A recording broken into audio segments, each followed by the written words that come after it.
네, 안녕하세요. 보안 프로젝트에서 모의해킹 연구를 하고 있는 석동현입니다.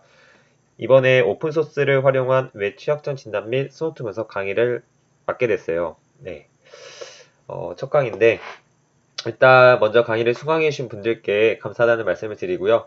본 강의에 대해서 간단하게 소개해 드릴게요.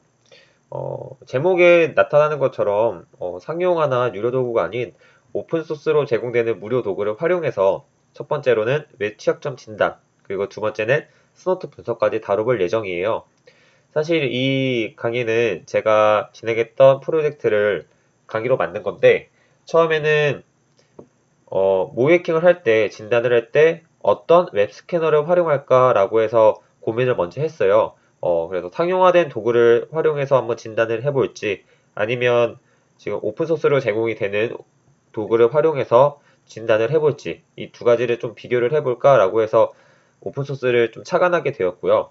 그리고 더 나아가서 이 웹 스캐너를 사용을 했을 때, 과연 시스템에 어느 정도 영향을 주고, 그리고 현재 많이 배포되어 있는 NSM 장비들, 네트워크 보안 모니터링 장비들에 이게 어느 정도 탐지가 되는지 확인해 보고 싶어서 스노트 분석까지 같이 엮어서 강의를 준비하게 되었습니다. 그래서 목차부터 한번 살펴보면 목차는 비교적 간단하게 구성을 했어요. 1번하고 2번 같은 경우는 1번은 강의 소개가 들어있고요. 2번은 저희가 사용할 환경들에 대한 간단한 개요 부분, 그리고 같이 구축할 수 있는 시간을 가질 거예요. 3번부터 5번까지는 저희가 실질적으로 배울 부분인데요. 3번은 OWASP 잡이라는 그 웹 스캐너의 기능들을 하나씩 살펴보면서 취약점 진단을 할 때 어떻게 활용할 수 있는지 알아볼 겁니다. 그리고 네 번째 시큐리티 어니언 분석 도구에서는 시큐리티 어니언에 대한 환경을 한번 살펴보고 그 안에 있는 도구들을 활용해서 어떻게 침해가 탐지가 되는지를 한번 살펴볼 거예요. 그리고 다섯 번째는 네 번째에서 사용한 시큐리티 어니언의 분석 도구들이 스노트 엔진을 사용해서 탐지가 되거든요. 그래서 기본적으로 스노트 규칙을 이해를 하고 계셔야 분석을 할 수가 있어요. 그래서 네 번째에서는 분석 도구를 살펴보고 그 다음엔 탐지되는 그 규칙들을 이해하는 시간을 가져보도록 할게요. 그 여섯 번째는 3, 4, 5번에서 했던 내용들을 토대로 해서 실습을 진행할 예정입니다. 이 실습은 제가 지금 한 6가지, 5가지에서 6가지를 준비를 했는데 저희가 특정 피해 서버를 하나 준비할 거예요. 피해 서버를 준비를 해서 OWSP 잡으로 진단을 합니다. 그 진단되는 취약한 항목들이 쭉 나올 거예요. 그래서 그 항목들에 대해서 침해 탐지를 하는 실습을 갖도록 해볼게요. 좀 더 자세한 설명은 첫 번째 들어가기 위해서 설명드리도록 하겠습니다. 네, 그럼 간단하게 강의의 목적을 한번 알아볼까요? 강의의 목적은 웹 취약점 진단을 위한 웹 스캐너 활용 방법을 숙지한다. 그리고 두 번째는 스캔 시 탐지되는 스노트 이벤트를 분석하고 스노트 규칙 구조를 이해한다. 앞에서 목차에서 설명했던 부분과 일맥상통하기 때문에 더 자세한 소개는 하지 않도록 하겠습니다. 교육 난이도는 초중급으로 제가 설정을 했어요. 초중급으로 설정한 이유는 요즘 많은 분들이 해킹에 좀 관심을 가지고 계시고, 그리고 유튜브나 이런 영상들을 보면 좀 웹해킹에 대해서는 어느 정도 좀 쉽게 접할 수가 있어요. 이제 간단한 건 실습도 해볼 수 있게 되어 있는 유튜브 동영상도 많아서 웹해킹을 많이 이해하고 오시더라고요. 그래서 저 같은 경우는 웹해킹을 이제 배운 지 얼마 안 되신 분들이 정확하게 이제 기업에 갔을 때 어떤 식으로 취약점 진단을 해야 되는지를 배우고 싶으시다면 이 강의를 들을 수 있게 만든 거고요. 그래서 초점을 웹 해킹 기술보다는 웹 취약점을 위한 웹 스캐너 활용 방법으로 초점을 맞췄습니다. 그리고 웹 스캐너도 잘못 사용하다 보면 시스템에 영향도를 줄 수도 있어요. 그리고 그뿐만이 아니라 모든 기업에서는 웬만하면 통신을 하는 모든 기업에서는 NSM이라는 네트워크 보안 모니터링 장비들이 다 있습니다. 그래서 실제 사이트에 공격을 하시면 다 흔적들이 남아요. 그래서 그 흔적들이 어떻게 남는지도 저희가 알아야 하기 때문에 두 번째 목적인 스노트 규칙 구조를 살펴보는 겁니다. 침해 탐지를 어떻게 하는지. 그래서 간단한 웹 해킹을 아시는 분들이라면 아마 이 난이도는 초급이 될 것 같고요. 근데 웹 해킹 쪽을 정확히 모르시는 분들이 들으신다면 중급까지는 갈 것 같아요. 만약에 스노트까지 아시는 분이라면 난이도가 확 떨어지긴 하겠죠. 네, 그래서 이 레벨을 아까는 초급 강의로 저는 지금 포커스를 맞고 진행을 할 예정입니다. 그럼 저희가 어떤 도구를 사용해야 되는지 한번 알아봐야겠죠. 힌트는 제목에 있는데 저희는 일단 상용화 도구가 아닌 무료 도구를 활용할 예정이에요. 그래서 웹 취약점 진단 도구로는 OWASP 잡을 활용할 거고요. 그 다음에 스노트 분석을 할 때는 시큐리티 어니언이라고 하는 네트워크 보안 모니터링 장비를 사용할 예정입니다. 시큐리티 어니언은 도구들이 모여있는 어떠한 특정의 시스템이기 때문에 이거를 도구라고 부르기에는 좀 그래요. 그래서 장비라는 호칭을 칭하도록 하겠습니다. 제가 지금 네트워크 보안 모니터링이라고 계속 말씀을 드리는데 약자로 NSM이라고 하는 장비입니다. 네트워크 시큐리티 모니터링이에요. 그래서 뒤에 부분에서 한번 더 자세히 설명을 드릴 테니까요. 아, 이런 장비를 우리가 사용을 하는구나 라고 알아두시면 좋을 것 같습니다. 그럼 이제 저희가 점검할 수 있는 대상도 있어야겠죠. 이 대상도 저희가 따로 만들고 하는 부분이 아니라 기본적으로 취약한 서버를 무료로 배포를 하고 있어요. 그 서버가 메타스플로이터블 버전 2라고 하는 서버인데요. 이 서버를 활용해서 이 서버에 있는 웹 서버를 활용해서 취약점을 진단을 해보도록 하겠습니다. 네, 그럼 이어서 학습 목표를 한번 알아볼까요? 첫 번째, OWASP의 잡을 기능을 이해하고 웹 취약점을 진단한다. 두 번째, 웹 서버의 로그를 분석한 후 스캔 항목별 패턴을 확인한다. 첫 번째는 앞에서 나왔던 내용이기 때문에 이해를 하셨을 것 같고요. 두 번째로 저희가 목표를 잡은 게 패턴을 확인하는 거예요. 여기서 말하는 웹 서버는 메타스플로이터블이 되겠죠. 피해 서버, 진단 서버가 될 거고요.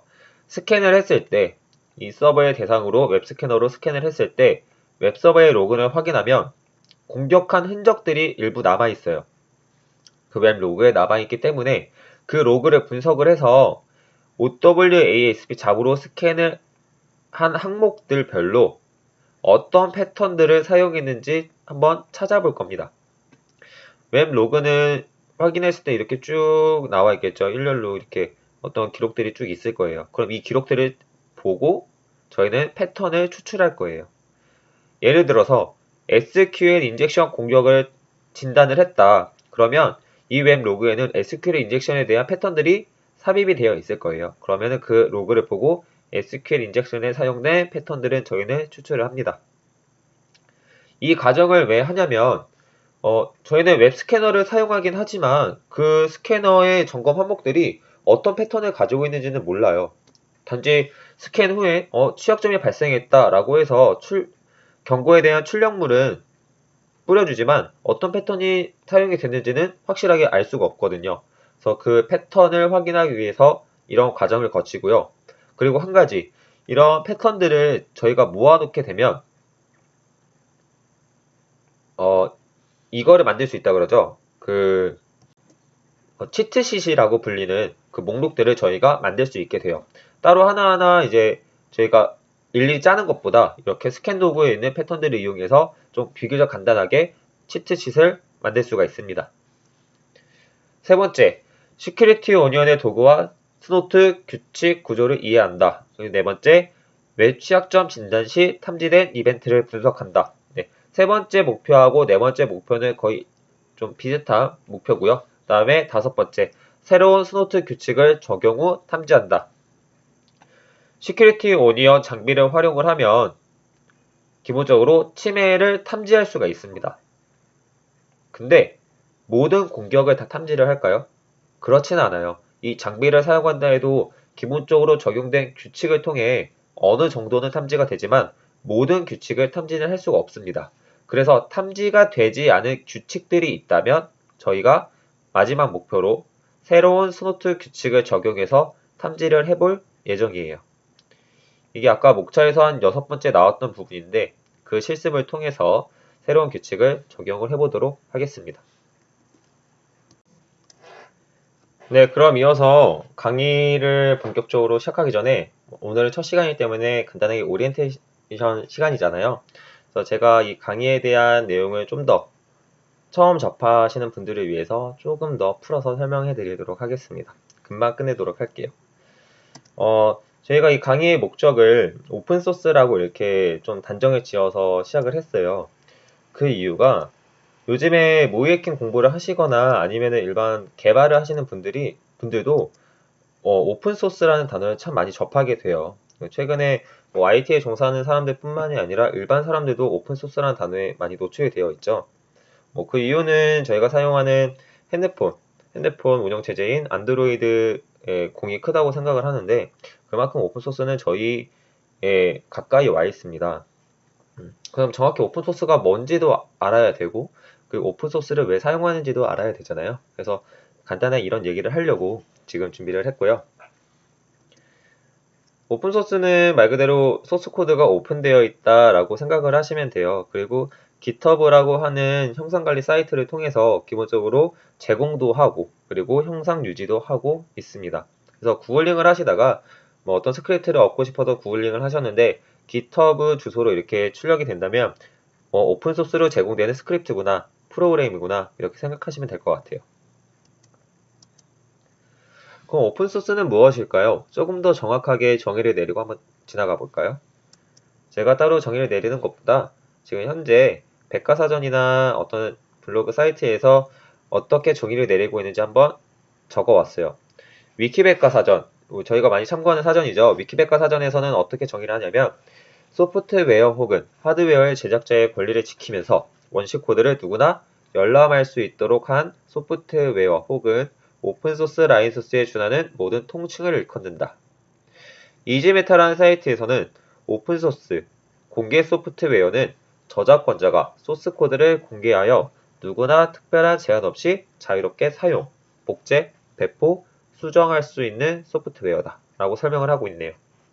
이 두 가지의 공통점을 살펴보면 위키백과 사전에서도 원시 코드를 누구나 열람할 수 있게 한다 라고 해놨고요. 밑에서도 저작권자가 소스 코드를 공개한다. 네, 말 그대로 오픈소스, 소스를 오픈했다라는 뜻이에요. 이거에 더 나아가서 이 부분을 무료로 사용할 수 있고요. 누군가에게 복제를 해줄 수 있고요. 배포도 할 수 있어요. 그리고 기능이 좀 부족한데 라고 생각하면 자기가 소스 코드를 수정을 해서 기능을 추가하거나 말 그대로 수정을 할 수 있도록 하는 게 바로 오픈소스의 특징입니다. 그래서 개발자 입장에서는 모든 기능을 일일이 다 구현할 필요 없이 오픈소스에서 이 기능은 내가 가져다 써도 되겠다 싶으면은 소스 코드를 보고 좀 가져와서 자기 걸로 변형시킨 다음에 사용하셔도 돼요. 사용자 입장에서는 소스 코드를 수정하지 않는 사용자 입장에서는 제공되는 프로그램을 그냥 가져와서 무료로 사용하시면 됩니다. 네. 결국에는 무료라는 점이 생기죠. 오픈소스는 무료라는 타이틀이 붙겠네요. 그러면 무료 제품들은 모두 오픈소스일까요? 오픈소스는 무료로 제공되는 게 맞는데 무료 제품들은 오픈소스다. 소스코드가 공개가 된다. 네. 이 말은 맞지가 않아요. 무료 제품군들도 약간의 제품군이 한 세 가지 정도는 아닙니다. 첫 번째로는 제목에 적어놨는데 오픈소스. 그리고 두 번째로는 쉐어웨어. 그 세 번째는 프리웨어라고 해서 무료 제품군들이 이렇게 나뉘게 돼요. 오픈소스는 말 그대로 소스코드가 열리는, 이제 산업적으로 공개가 되는 제품을 말하고요. 쉐어웨어는 체험판, 평가판을 생각하시면 될 것 같아요. 이미 상용화가 되어 있는 도구들인데 일반 사용자들이 이 상용화 도구를 특정 기간 동안 사용하면서 한번 어떤지 살펴보는 거예요. 체험판, 평가판. 그래서 30일이나 60일 동안 사용할 기간이 정해지죠. 하지만 그 기간이 지나면 사용을 할 수가 없어요. 이게 바로 쉐어웨어고요. 프리웨어 같은 경우는 그냥 바로 무료 제품입니다. 무료 제품이라 생각하시면 되고요. 그냥 무료로 사용하시면 돼요. 하지만 오픈소스처럼 소스가 제공되진 않고요. 그리고 오픈소스는 수정까지 가능했잖아요. 기능의 수정이라든가 추가가 가능했지만 프리웨어는 기능을 수정할 수가 없습니다. 저작권자가 그거를 막아놓은 제품이기 때문에 프리웨어는 프리웨어 자체가 제공하는 기능을 활용하시면 돼요. 저희 강의에서는 오픈소스를 활용한다 라고 얘기를 했어요. 어느 정도는 맞아요. 오픈소스를 많이 활용해요. 하지만 오픈소스만 활용했다 라고 볼 수는 또 없어요. 그래서 제가 이렇게 설명을 드렸고요. 그래도 이 세 개의 공통점, 무료 도구들을 활용해서 지금 저희는 환경을 구축할 거라는 거 알아두셨으면 좋겠습니다. 그럼 이어서 무료 소프트웨어는 왜 사용할까요? 잠시 고민을 해볼까요? 무료 소프트웨어를 사용하는 이유. 일단 학생 입장에서 생각을 해본다면 모의해킹 공부를 할 때 또는 치매 탐지 공부를 할 때 상용화된 도구를 굳이 구입을 해서 실무와 비슷한 환경을 구축을 한 다음에 공부를 해야 될까? 라고 고민을 하시는 분들이 종종 계세요. 그래서 그렇지 않아도 된다라는 점을 좀 말을 해주고 싶네요. 비용을 들이지 않아도 보안 공부를 할 수 있어요. 그 환경을 무료로 구축하고 학습을 충분히 할 수 있습니다. 상용화 도구랑 오픈소스로 제공되는 도구들의 차이점은 성능과 기능에만 좀 있는데요. 물론 오픈소스 도구들이 상용화 도구보다 성능이 좀 떨어지는 건 사실이에요. 네, 판매되는 제품은 아니니까. 하지만 그렇다고 해서 그 성능이 너무 떨어지느냐? 그렇지도 않거든요. 저희가 구축하는 환경이나 그런 면을 봤을 때 소규모잖아요. 어차피 가상 머신을 위에서 돌리는 거기 때문에 오픈소스를 활용해도 충분한 퍼포먼스를 뽑아낼 수가 있습니다. 그리고 오픈소스는 기능이 많지 않잖아 라고 생각할 수 있는데 요즘에 제공되는 오픈소스들은 좀 탄탄해요. 네, 기능도 많이 추가가 되고 있고요. 저희가 살펴볼 OWASP 잡과 시큐리티 어니언 이 두 가지만 보더라도 부족한 부분이 없을 정도로 웬만한 기능들이 다 구축이 되어 있습니다. 네, 그래서 어렵지 않게 실무 환경을 비슷하게 돈 들이지 않고 할 수 있다는 점을 이유가 될 수 있겠네요. 그 부분이. 네.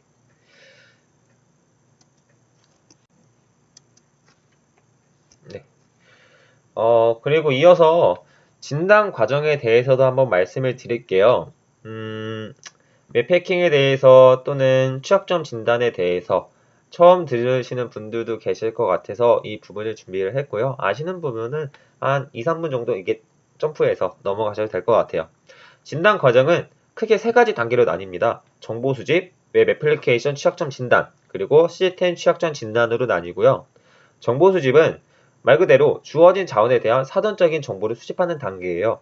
그래서 어떤 포트가 열려 있는지, 불필요한 포트가 있는지, 또는 사용 중인 프로그램이 뭔지, 더 나아가서는 와스가 뭔지, 돌아가고 있는 와스가 뭔지, 사용하고 있는 웹 언어가 뭔지, JSP인지, PHP인지, ASP인지.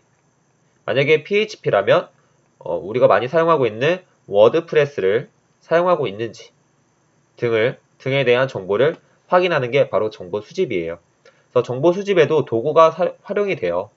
제가 지금 엠맵, WP 스캔, 와이어샤크 등등이 있습니다. 이 도구들, 제가 적어놓은 도구들도 다 오픈소스로 제공되는 도구들이에요. 그래서 엠맵을 활용하면 불필요한 포트나 그런 부분을 확인할 수 있고요. WP 스캔 같은 경우는 워드프레스를 사용을 한다면, 사용을 하는 자원이라면 이 워드프레스에 대한 플러그인 취약점을 스캔해주는 게 바로 WP 스캔입니다. 그 다음에 와이어샤크는 많이들 들어보셨죠? 네트워크 패킷을 수집을 하고 그에 대한 패킷 내용을 확인할 수 있는 도구를 와이어샤크라고 하잖아요. 그래서 어떤 데이터를 송수신을 할 때 암호화되지 않고 수신을 하고 있는지 그런 부분을 확인할 수가 있습니다. 그래서 보통 정보 수집은 거의 처음에 수행을 하는 단계라고 생각을 하시면 돼요. 두 번째로는 웹 애플리케이션 취약점 진단입니다. 그 웹 해킹을 통해서 취약점을 진단하는 단계고요. 진단을 할 때는 자동화 도구를 활용해서 진단을 하고요. 그 다음에 수동 점검을 실시를 합니다. 수동 점검을 하기에는 요즘에 사이트들이 좀 많이 규모가 커졌기 때문에 첫 번째로 우선적으로 자동화 도구를 사용해서 1차적인 취약점 리스트를 뽑아냅니다. SQL 인젝션, 크로스-사이트 스크립팅, CSRF 취약점을 쭉 뽑아내고요. 그 다음에 이 취약점들이 정말 정탐을 했는지 오탐이 아닌지 여부를 가리기 위해서 수동 점검을 실시를 합니다. 그리고 자동화 스캔 도구가 찾지 못한 점도 찾기 위해서 수동 점검을 실시를 하고요. 네, 이렇게 두 가지를 합쳐서 취약점 진단을 하게 됩니다. 그래서 사용되는 도구로는 버프 스위트 프로 버전, 그 다음에 OWASP 잡, 파로스, 아쿠네틱스 까지가 웹 스캐너예요. 네, 자동화 도구 웹 스캐너고요. OWASP 잡과 파로스, 아쿠네틱스는 무료로 제공되는 제품이고요. 버프 스위트 프로는 상용화 도구예요. 이 버전 두 가지가 있거든요. 프리 버전과 무료로 제공되는 프리 버전과 프로 버전이 있는데 프리 버전은 스캔을 할 수 있는 기능이 없습니다. 네, 프록시 기능은 있는데 스캔 기능이 없어서 스캔 기능을 사용을 한다면 프로 버전을 구매를 하셔야 돼요. 네, 저희는 이 중에서 OWASP 잡을 활용을 할 거고요. 뒷부분에 있는 SQL 맵은 웹 스캐너는 아니지만 데이터베이스, 즉 DB에 대한 DB명과 테이블명, 컬럼명을 자동적으로 찾아줄 수 있는 도구예요. 블라인드 인젝션이 노출이 됐을 때, 블라인드 인젝션이 발생이 됐을 때 그 위치에다가 SQL 맵 도구를 활용해 주시면 데이터베이스에 대한 구조, 이름, 테이블명 이런 거를 자동으로 찾아줍니다. 그 다음에 세 번째로 알아볼 거는 시스템 취약점 진단입니다. 자원에 미흡한 보안 설정을 진단하는 단계고요. 보안 설정을 진단한다. 그리고 수집한 정보를 이용해서 관리자의 권한이나 쉐를 획득할 수 있는 단계예요. 외부에서 진단을 할 수도 있지만 보통은 그 서버에 직접 스크립트, 진단 스크립트를 활용을 해서 어떤 보안 설정이 미흡한지 찾아내고요. 이 스크립트를 돌리면 마지막에 쭉 무슨 터미널처럼 열리면서 쭉 돌아가다가 하나의 텍스트 파일에 떨궈줘요. 그래서 패스워드 값이 패스워드 암호 설정이 좀 취약하다. 포트는 어디가 열려있다. 사용자 권한이 어떻게 된다. 이런 리스트 결과물을 쭉 뽑아줍니다. 그래서 그거를 보고 보안 설정이 어디가 미흡한지 확인을 하게 되고요. 또 서버의 어떤 자원에 대한 설정뿐만이 아니라 시스템 취약점 진단은 이 자원에서 사용하고 있는 응용 프로그램 있잖아요. 이 프로그램에 대한 취약점도 살펴보게 됩니다. 예를 들어서 어도비 플래시 플레이어 많이 사용하시잖아요. 근데 이 어도비 프로그램이 생각보다 취약점이 많이 나와요. 버전마다 취약점이 많거든요. 그래서 그 특정 버전의 취약점을 이용해서 관리자의 권한이나 쉐를 획득할 수 있다면 이것도 시스템 취약점의 하나가 될 수가 있어요. 네, 이렇게 해서 두 가지로 확인을 해볼 수가 있습니다. 네, 그래서 사용되는 오픈소스 도구로는 메타스플로잇을 활용하는 경우가 많아요. 시스템 취약점은. 이렇게 제가 세 가지를 말씀을 드렸는데 이 세 가지 정보 수집은 첫 번째, 웹 애플리케이션 취약점은 두 번째, 시스템 취약점은 세 번째 이렇게 아시는 분들이 많아요. 저는 개인적으로 이건 정해져 있는 내용은 아니지만 정보 수집은 첫 번째 하는 게 맞다고 생각을 합니다. 하지만 웹 애플리케이션 취약점 진단과 시스템 취약점 진단은 순서가 따로 정해져 있다고 생각을 하지 않아요. 어떤 정보가 수집이 된다면 웹 애플리케이션 취약점 진단을 할 수도 있고요. 웹 애플리케이션 취약점 진단을 하다가 시스템에 대한 부족한 부분이 보이면 시스템 취약점을 진단을 할 수도 있고요. 부족한 정보가 있다면 다시 정보 수집으로 올라가서 정보를 수집할 수도 있고요. 이렇게 상호작용을 하면서 단계를 거치게 됩니다. 저희 강의에서는 이 중에서도 웹 애플리케이션 취약점 진단에 포커스를 맞추고 있어요. 그래서 이거를 큰 그림으로 보기 위해서 설명을 드렸습니다. 네, 지금 빅박스를 활용한 웹 모의 해킹 완벽 실습이라는 책을 제가 추천 도서로 올려드렸는데요. 그 이유가 저희도 웹 해킹에 대해서 진단을 하고 그에 대한 취약점에 대한 개념을 다루긴 다룹니다. 하지만 저희는 웹 해킹에 대한 모든 항목들에 대해서 공부는 하진 않아요. 특정 사이트에 대한 취약점에 대해서 조사를 하고 그 취약점들만 제가 간단한 개념 설명을 하면서 침해 탐지에 조금 더 포커스가 맞춰져 있습니다. 그래서 만약에라도 웹 해킹에 대한 기초를 조금 더 탄탄하게 쌓고 싶은 분들이라면 이 책을 한번 읽어보시는 걸 추천해 드립니다. 이 책은 개념보다 좀 실습으로 많이 치우쳐져 있는 책인데요. 책이 OWASP 잡 탑 10, OWASP 탑 10을 기준으로 웹 해킹을 할 수 있도록 좀 실습이 구성이 되어 있어요. 그래서 공부를 하실 때 간단하게 이론만 배우는 것이 아닌 직접 공격을 해보고 어떻게 노출이 되고 공격이 성공이 되는지를 확인할 수 있기 때문에 이 도서를 추천을 합니다. 네, 여기까지 좀 오리엔테이션이 길었는데요. 다음 시간부터 실습 환경에 대해서 소개를 하고 구축하는 시간을 갖도록 하겠습니다. 감사합니다.